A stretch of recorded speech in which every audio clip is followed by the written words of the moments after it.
aishi, lakini hawajui adui anavyotumia mashambulizi ya kwake binafsi kwa ajili ya moyo wa mtu. Watu wa Mungu, maisha yako wewe na asili yako wewe na aina yako wewe ni moyo wako. Mateso ya maisha yako ya kila siku inategemea na aina ya moyo wako jinsi ulivyo. Kufaulu kwa maisha yako wewe inategemea na aina ya moyo wako jinsi ulivyo.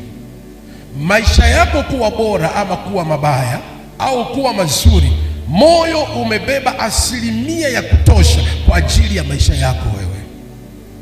Usianze kukagua mazingira ya hali unayoishi, usianze kukagua mazingira ya kukosa kwako leo. Kabla haujaanza kagua mazingira ya aina ya moyo uliobeba ndani yako ni wa aina gani. Moyo wako unaweza kukupa vitu vya msingi na moyo wako unaweza kukunyima vitu vya msingi.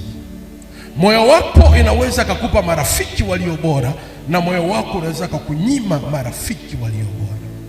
Moyo wako unaweza kukosesha mambo ya msingi na ya baraka kwenye maisha yako, na moyo wako inaweza kukupa vitu vya baraka na vya msingi kwenye maisha yako. Wewe kama ni mtu, tutakuelewa na kukufahamu ni kulingana na asili ya aina ya moyo iliyomo ndani yako. Na hapo ndio siri ya Mungu kwa ajili ya maisha ya mwanadamu. Siri ya Mungu ingelikuwa sio hivyo, tungelikuwa tumeshashtakiwa na adui usiku na mchana na tumeshaharibikiwa kimaisha. Adui wa maisha yetu ambaye ni Shetani halali kwa ajili yetu, anatushtaki kwa gharama zote ili Mungu aweze kutengeneza uadui ama uhasama juu ya maisha yetu.